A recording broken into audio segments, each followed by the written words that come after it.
may remember me from my television shows in the 1980s and 90s, and now I host two regularly live streamed virtual magic shows. One is a showcase for some of the greatest magicians in the world, and the other is a talk show featuring some of the most inspiring conjurers of our times. Welcome now to Magical People.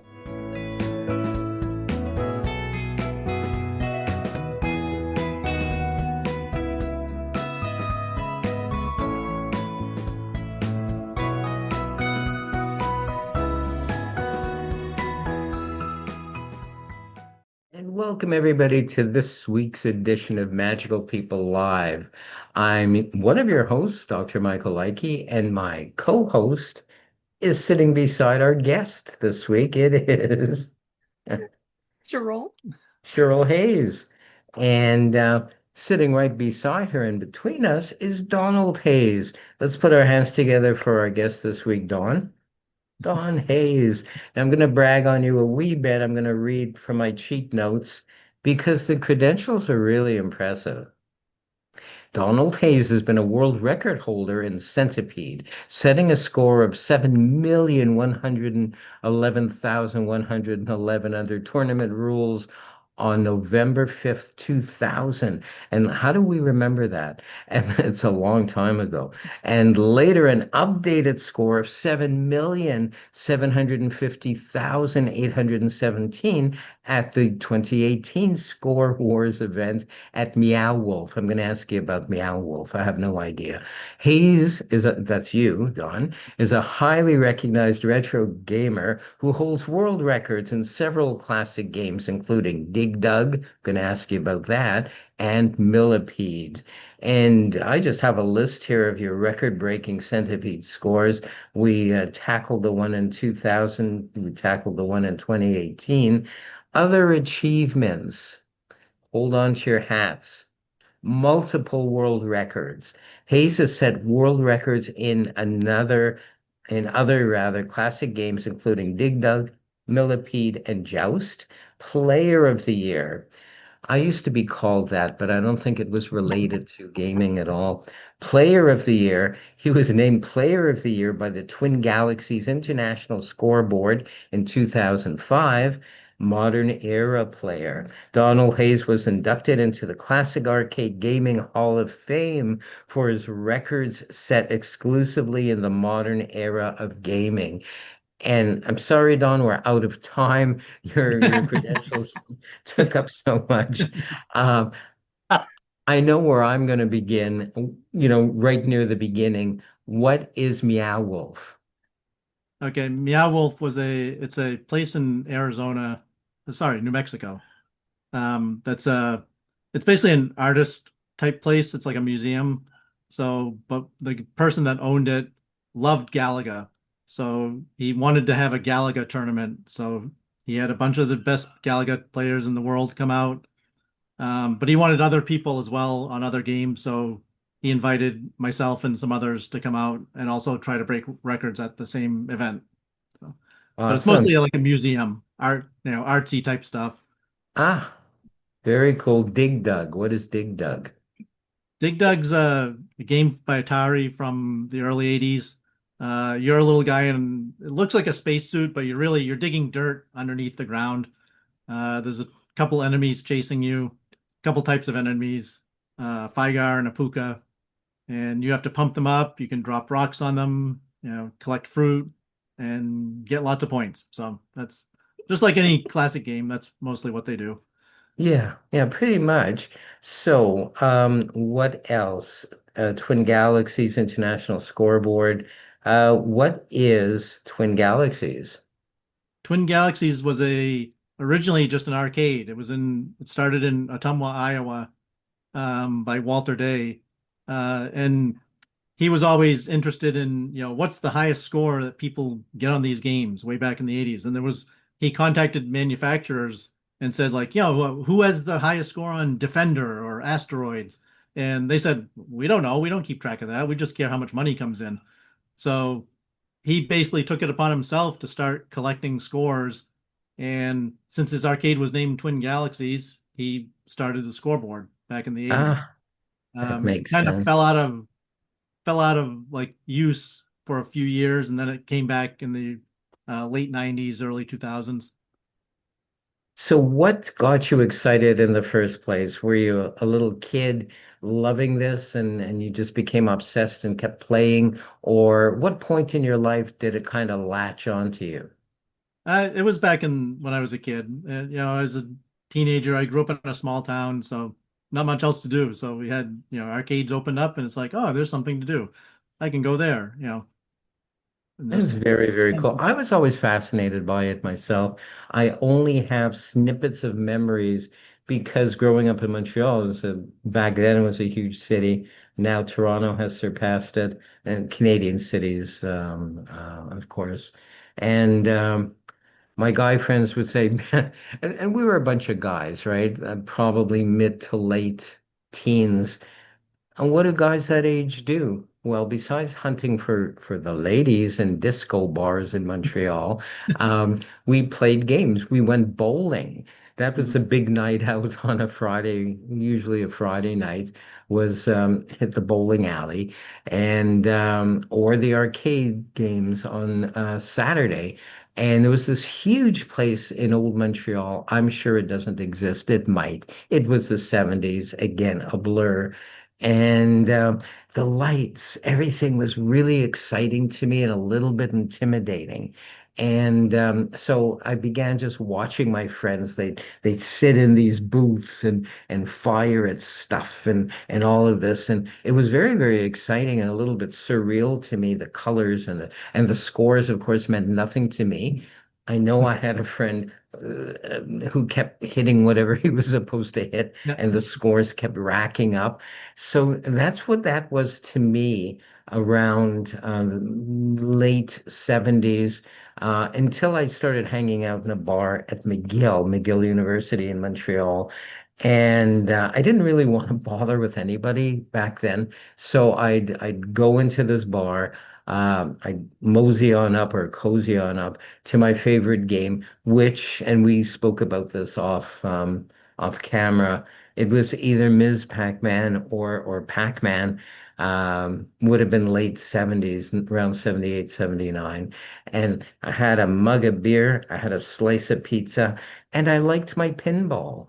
Mhm. It was just great fun. It was good hand-eye coordination. Again, I didn't care much about the scores. I didn't look at it, but more just hitting, getting those little, and I know there's a proper term for those little white things that, not us, but those little white things that flap around. Flippers Again, that probably comes with age as well, but that's a whole other thing. These things. What's the proper term for those, Don? on pinball, it's flippers. Flippers. That's it. That's it. See, I ignored all that, but loved playing in a very limited capacity. So fast forward centuries later, and I learned through Cheryl about you, and then a little bit, hi and goodbye.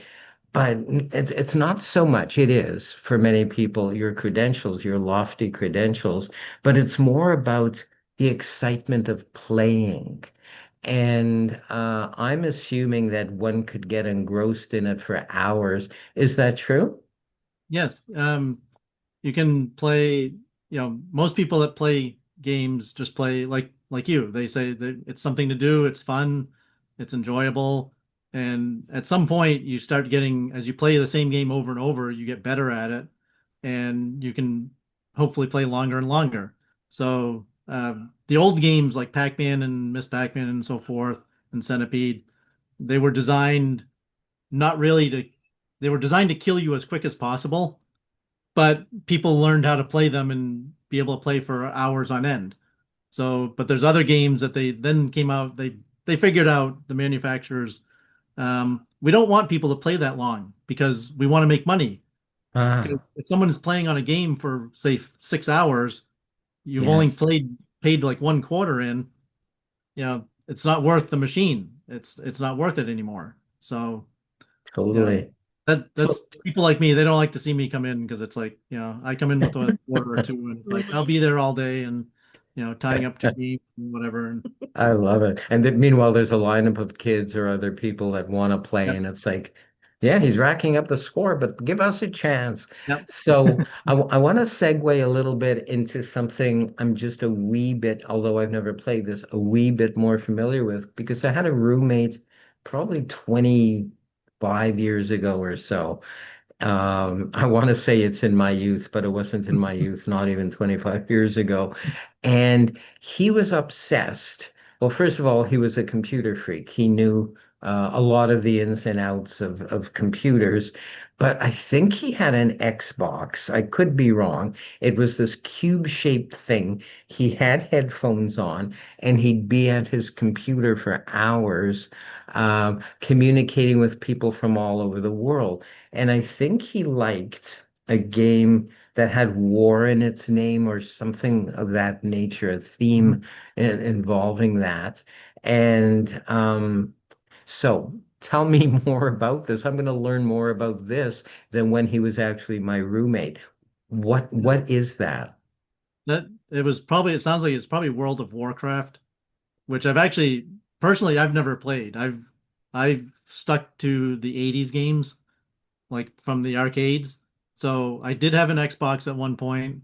We still have it. It's like, but I haven't I personally haven't used it in I don't know, probably 10 years, close to 10 years. But the Xbox they do a lot. They have a lot of games specifically for that. There's other things like PlayStation and some others like that that have come out over the years. So many home consoles, Nintendo's, Atari. the Atari's 2600 way back. We didn't have an Atari 2600. My friend had one. But he was in the next town over, and I didn't get to go up to his house very often. So I stuck with the arcade games.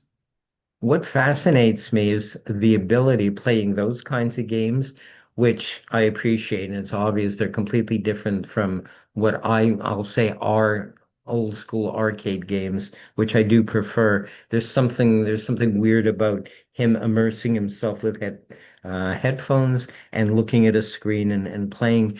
But the aspect I did love was he was able to play with people from all over the world and communicate with them. And I think it was, if I don't know, I may be incorrect with this, like role playing. So each one was a character, but he knew these people from England or Portugal or God knows where. And they were all kind of competing in this game. That fascinated me. But at the same time, at that point in my life, I was working 7 days a week, would come home to mush out, over pizza or whatever, or nachos, and then hit the sack until I had to get up the next day. Mhm. So, but he'd be up, I think, virtually, pun intended, virtually all night playing these games. And sometimes, um, I remember one time I was able to drag him out somewhere, perhaps for beer, I don't know. And he left on his screen this image of this guy. You probably know what the game is. I don't. He might have told me. I wasn't paying attention. And it looks like it's in a brick-walled enclosure, and the guy is mad. He's just banging his head against the brick wall or stone wall.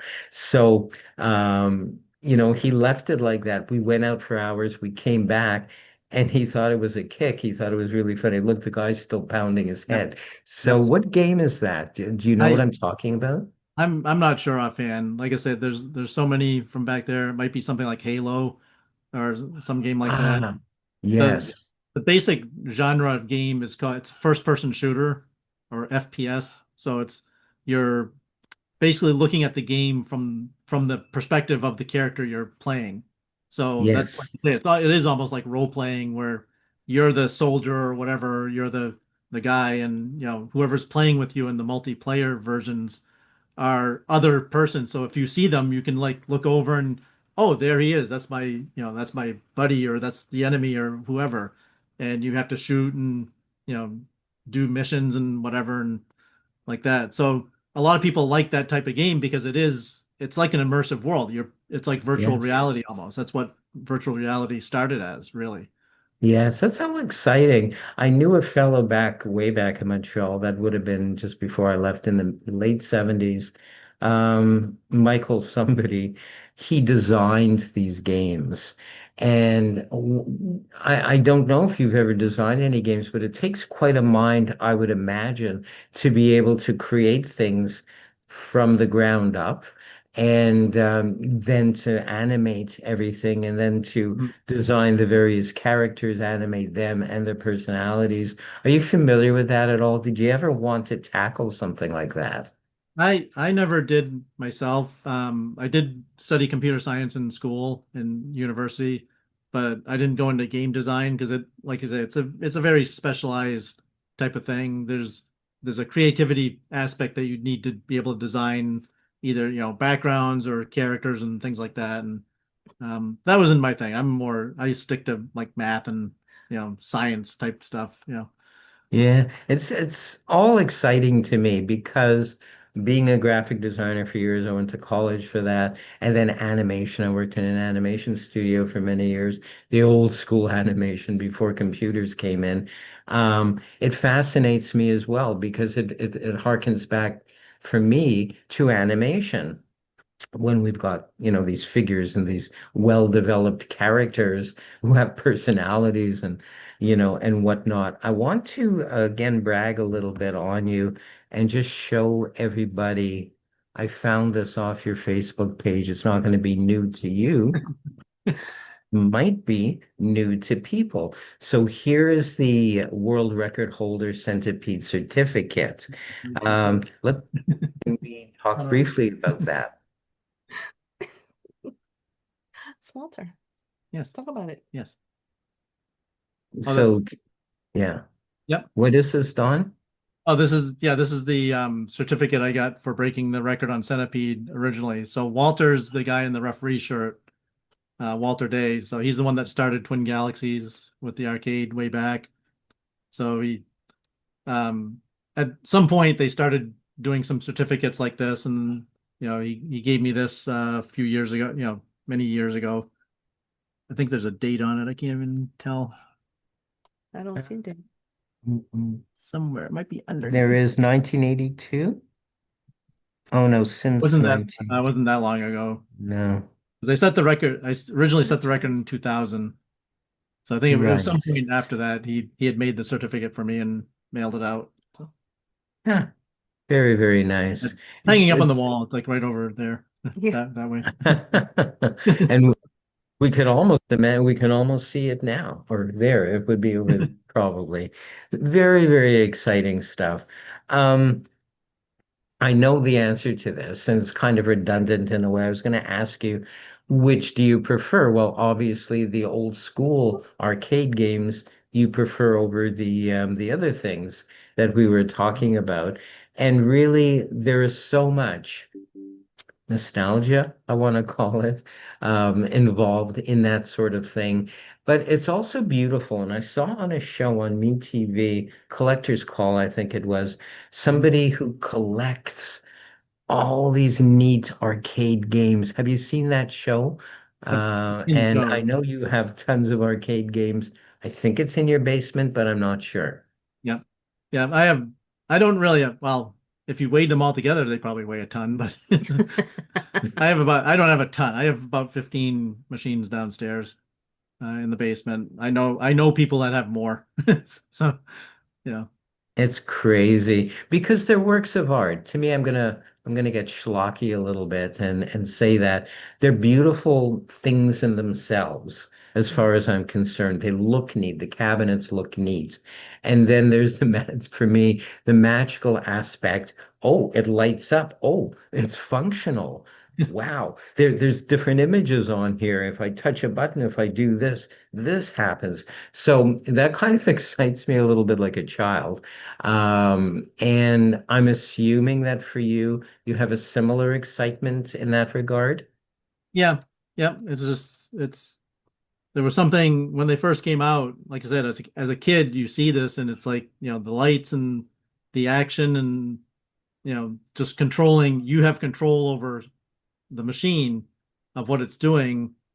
And like I said, trying to learn how to last longer and live longer and get higher scores on it. That was part of the fun of the games way back in the 80s. And then you'd have other people, you'd have your friends over, you'd all go to the arcade and you'd be playing different games. So Very yeah, just cool. So it's time. there's a social component to it as well.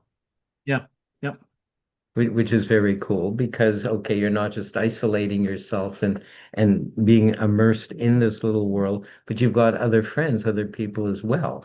It's probably a little different nowadays where you see kids on their phones or other devices and they're just sitting there. Meanwhile, they're at a dinner of some sort, maybe a family gathering, and they're doing this. So really, the old ways, which they often are, were better in that, you can socialize a little bit with your friends and yep. have that. I don't know if you, Cheryl, have readied any questions for your hubby, but if you have, I'd love to turn it Yeah. over to you. Well, it's more like a conversation because we talk about the slots. But oh gee, let me think. How much money have you spent since you started playing video games until you got good? How much? Oh, exactly how much? It can't be exact. Yeah, I know. Well, let's put it this way. My when I originally started playing back in the 80s, my mother would tell me, don't just go to the arcade all the time, do some other stuff too, which I did. I'd hang out with my friends too, but I I I spent the correct answer would be too much. But Too much. All your allowance. basically all my allowances, all stuff like that. Sold a couple things I probably shouldn't have. Oh, do they know that? No. Oh, man, we're not telling them to watch Yeah, no, this. no, not. No. So, did not know that. We'll talk later. Yeah. So, Nothing bad, but but it's still, just that I you shouldn't have. sold stuff. Yeah, yeah. That's an addiction, honey. That's what Oh an no. addiction. Well, yeah, okay. Okay. So, I already knew I was addicted. I didn't, if you didn't know that already either. So that I thought I'd stand in the way of you getting world records, and I'm just like, yeah. go do it, do it, do it. So, how many settings are on a game, and what are the differences? Ooh, settings. Mm-hmm. So varies game to game. It's, there are games that have literally no settings. Mm-hmm. It's just that's the way the game is designed, that's the way it plays. Um, Trying to think of a few examples of like that. One game that I'm just playing now for a contest is called Head On. Oh yeah. There are no settings on it. You're a little car, you go around in the circle, you try to pick up the dots. There's no settings. You can't change anything about the game. Something like Pac-Man. Most people think, Pac-Man, oh, it's always the same. Nope. It actually has two difficulty settings.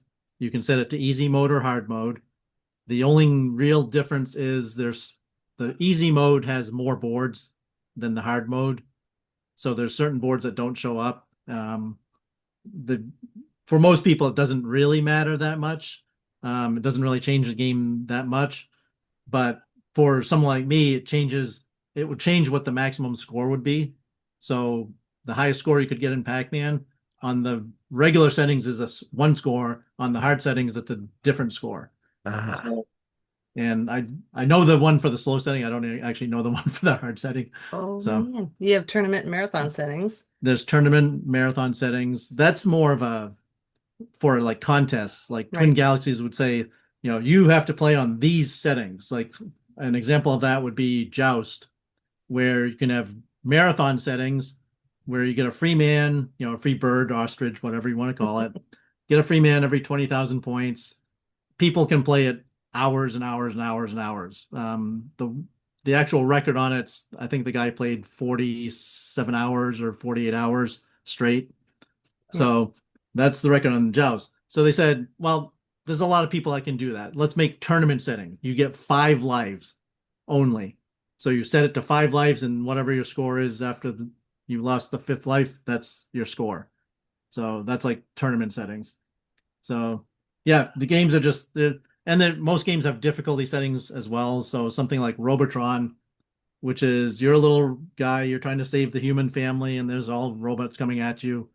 That has like 10 different difficulty settings. And if you set it to the earliest, the lowest setting, the game's really easy. If you set it to the maximum, the game's really hard.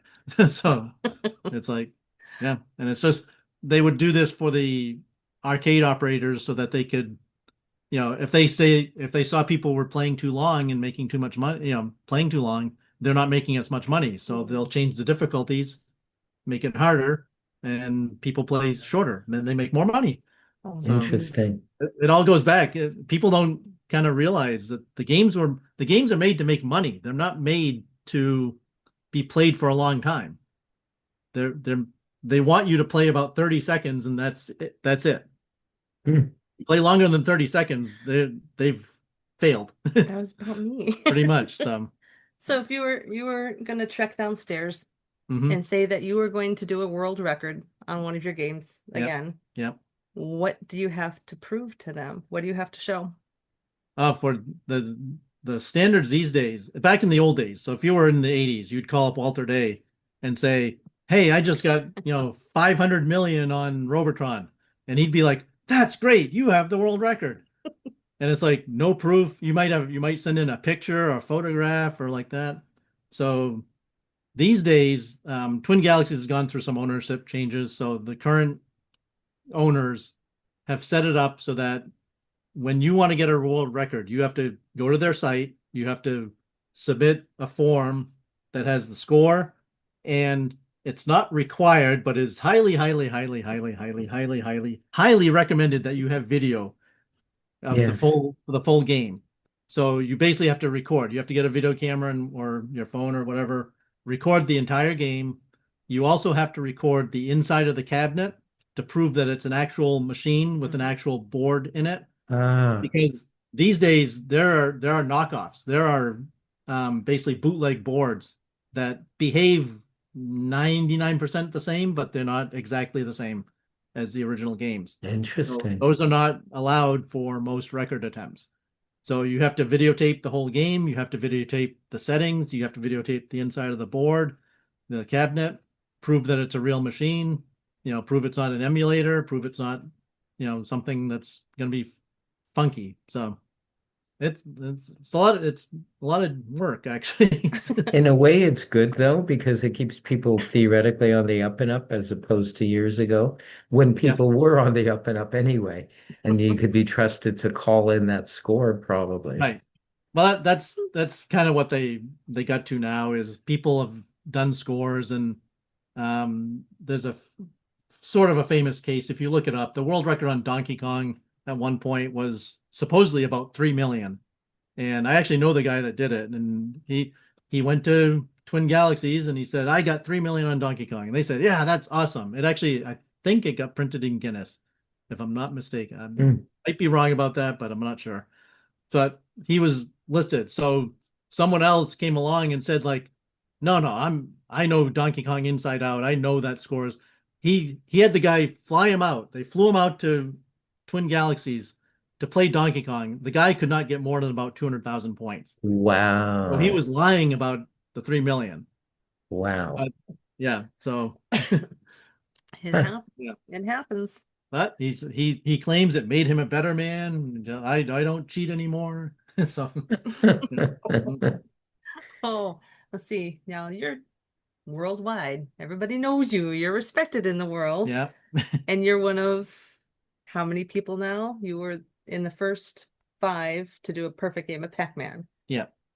Yep. How do you know you've got a perfect game? How do you know you got to the end? How do I know, or how do you tell? How do you tell them how you know? Ah, okay. I know. So yeah, yeah. So Pac-Man, most people think of Pac-Man, like you said, you played Pac-Man way back. So you're just a little guy, you're eating the dots and you eat the fruit, you eat the energizers and so forth, and you get points. So if you look at each board, just let's break it down to say the first board. If you had 4 energizers on the board and you have so many dots on the board and you have the 4 goes and you have the fruit comes out twice. So if you eat everything possible on that board, you'll have a certain score at the end of the board. So, and it's like a maximum. That's the highest you can get for that one board. There's no more points on available. So now think of it. You'd think that Pac-Man, it just goes on and on and on. There's no end to it. A lot of games have an end. They're designed to stop. But like I said, early games, they didn't think about that. They thought, oh, these games are so hard, no one's going to play for hours and hours and hours. Well, now come along people like me and we play for hours and hours and hours. So turns out Pac-Man has a bug in it. So it tries to keep track of which screen you're on. In old computer terms, it's in 1 byte of memory. So 8 bits. So it starts the first board as, the number 1. Next board is number 2. And it uses that number to determine what to draw for fruit, what fruit come out, and certain aspects of the game. So they think, oh, it's fine. So what happens is if you get to the 255th board, it plays fine. You finish the board basically says it adds 1 to 255. And for humans, we say, oh, that's 256. Well, the computer says, no, that's 0 because it's 1 byte. So it's like an overflow error. So it goes to board 0. The game program wasn't designed to draw a game board 0. Yes. It actually malfunctions and it makes what's called a split screen. So there's pictures of it online. If you looked it up, you could actually find them pretty easy. So the split screen is half of it is normal. The other half is just random garbage characters. And you can't actually finish that board. There's not enough dots to make it advance to the next screen. But there are 9 hidden dots on the one side of the screen. So when you die, those 9 dots come back. Okay. So now that we have the parameters of this, Pac-Man has an end. So there's a fixed number of boards. There's a fixed number of points per board that you can get. So to do what's called a perfect game, you have to eat every single dot, every single energizer, every single blue ghost that happens, and every single fruit, and get to the end of the game, get to the split screen, eat all the dots on that screen, plus the 9 hidden dots for every man that you have started with. Because you'll have to kill yourself, either 4 or 5 times to get the extra, however extra men you have. And you can't die. You can't die anywhere during the game. So you have to do this basically on 1 man. So that's a little bit like, excuse me, like planned obsolescence in a way, worked into the game, technically. Or if you're down, say in Vegas, and you're winning too many games, you get the tap on the shoulder, and it's like, okay, Big Louie is asking you to check out, and you're done. You're not allowed to play here anymore. Yeah, exactly. I highly recommend that you leave now. Have you ever been in situations like that? No, not really. I mean, the closest when I was in high school, there was one place. It wasn't even a real arcade. I think we were visiting an area, and they were the people who owned the machines. It wasn't even really an arcade. I think it was like just a setup they had. They basically said, 15-minute time limit on any game. So if you played longer than that, they would ask you to please move along, do something. Wow. Go ahead, Cheryl. I interrupted you, I think. No, that's okay. I was just listening to that. Oh, what are the other names of the ghosts? Oh, and Pac-Man. Yeah. So there's 2 sets of names. So it's Inky, Pinky, Blinky, and Clyde. Yep. The first one. Then it's Pokey, Speedy, Bashful, and Pinky. Pinky has the same name. Wow, that was original of them to Yeah. rename it. Couldn't think of anything better. What is oh my gosh, sorry. What's the longest you've ever played? The longest I've ever played Consecutively. on one game, Yes. 1 quarter. I have to think. I think it was the Dig Dug record I did a few years ago down in the basement. Mhm. I think it was 13 hours, if I Yep. remember right. Something like that, yeah. Wow. For about 12. Qbert for 9. Yeah, Qbert. Oh my. Now there are games you can park though that people don't know. Yes, there are certain games that you can actually take a break on. So most people think you can just, if you play the game, like these days, if you're playing a home con, Mhm. pause button. There's no pause button on arcade games. So if you need to take a break or go to the bathroom or like this, you know, you can't do that. But certain games, not that they designed it this way, but there are places where you can actually basically hide your man. You can park the man. So in Pac-Man, there's a couple ways. You can get the monsters grouped together so they're all like going in the same little circle, and you're just sitting up in a corner, and they're not going to find you. They're just going around in like a circle. So, Interesting. Walk away huh. and have some heat. Yep, yep. Dig Dug's actually the same type of thing. So one of my competitors on Dig Dug back in the mid 2000s, we went back and forth with the world record for a while. He was like, oh, I want to find a way to, basically pause Dig Dug, and so you could take it, because Dig Dug, going back to the settings, Dig Dug has different versions of the game program that were released. So the one we use for most of the world records is an older version. It actually has an end to it. The same thing as Pac-Man, where it had a split screen or what they call a kill screen. So it's a screen you can't get through, and you're going to die. So Dig Dug, actually, a later version of the code put out by Atari, actually doesn't end. So it actually just keeps going. So they fixed it. Wow. They said, "Oh, there's an end to it. Oh, let's fix the bug, because it's a bug, really. They didn't intend it to end like that." So they fixed it. So he was going to go for a marathon record on Dig Dug, how many boards I can play. And so he said, "Oh, I'm going to come up with a way to, basically park my man. If I need to take a break, I can take 5-10 minute break." So when I heard he was doing this, I sat down and says, like, okay, let me think about this. And I came up with basically a pattern of how you can dig a tunnel. You leave two enemies and you can basically get them. They're just running around in circles. And Ah, the way they're programmed, they don't come up to try to kill you. So that took me fascinating. Huh. about probably half an hour to figure out. And I heard him, he had claimed after, he said, like, "Oh, I found out a way to do it." And I watched him do it. He showed me at one of the contests we were at. His was this big elaborate thing, and it depends on certain things. He said, "Well, it works about, 99, 99.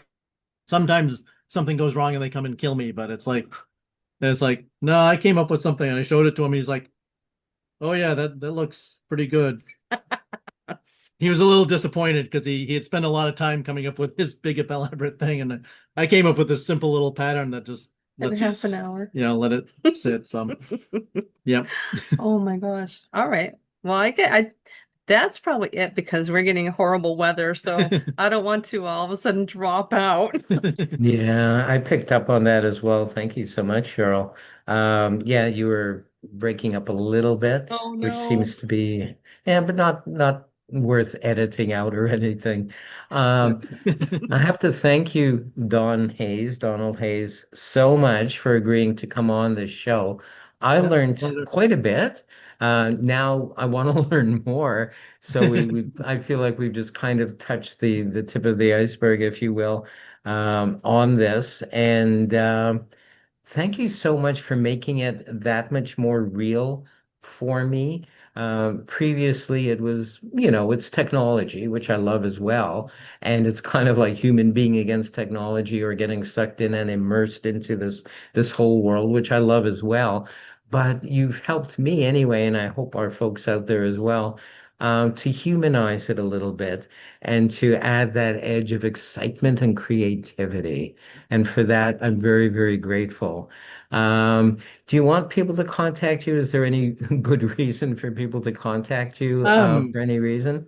I don't know. I don't really do social media that much. I'm on Facebook, if you can find me there. That's probably the easiest way. Very good. Very good. Thanks once again, Donald Hayes, and thank you, my partner. I almost said my partner in crime, my partner in magic, and my co-host Cheryl Hayes, for participating again this week. We'll see you very soon. Thank you, guys. Thank you. Thank you. And there we go. That was so exciting. It was exciting for me. I hope you guys found it exciting as well. There's nothing like, for me anyway, the color of graphics and animation and that sort of thing. And then sort of competing with yourself or with others in that whole world. Maybe on another show, we'll get a little bit of a tour of their basement because I know Dawn has all these games down there and would be really neat to look at as well. I want to chat briefly and promote a little bit the No Name Trivia Show, which is usually on Mondays in North America anyway. And be sure to watch that. There's actually, I think I'll turn this segment over briefly to Lord Kevin to talk a little bit about tomorrow's show, the No Name Trivia Show. If you're there, Kevin, let's have you join in, or or should I bring you in? It's up to you. I don't I'll let know. you do it, Dr. Michael, so we Oh, don't great. clash. Okay, there we go. Haha, I did Yay! it. I did it. I'm darn proud of myself. So, who's on tomorrow's show on the No Name Trivia Nobody's Show? on tomorrow's show because tomorrow is Sunday. Oh dear, that's right. I don't know why I thought today was Sunday. That is so bizarre. There is no name trivia show tomorrow. We'll have to wait till Monday. And if we It, do, it's who's on? it'll in future be called the No Sunday No Names Review. I'll write that down. I'll remember that. Yeah, sorry, Mike, I had to be cheeky there. I love it. I Uh, love it. You know that. so yes, it's Monday, 11 a.m. UK time, 6 a.m. New York time. Figure out all the other states by using Time Buddy online, and 8 p.m. Sydney time. And it's a you cannot describe the show because it's called the No Name Trivia Show, but it's not a trivia show. It's a show that includes trivia, but it's Yes. really about the guests on the show. We have assorted guests, and they're all always great fun. And this Monday we have a lovely guy. Sam Jones is his name. He is a magician, mind reader, ventriloquist, comedian, and creator, and semi-finalist on Britain's Got Talent with Wow. his ventriloquism act. And it's looking forward to it. It's going to be great fun. Very exciting. And you have a spot besides being co-host. You do magic Yeah. on that show as well, So don't yes, you? I am the magician in residence. Haha. So Very I do a cool. little spot. Yeah. And oftentimes we'll be fortunate enough a couple of days later on the Open Mic Magic Theater show where you may show a segment from the Well, previous no, broadcast. no, it's not quite that. We do an exclusive after show recording that isn't shown on the No Name Trivia So Show. that's a bonus for us. Yeah, that's Wow. a yeah Very cool. bonus Very item. cool.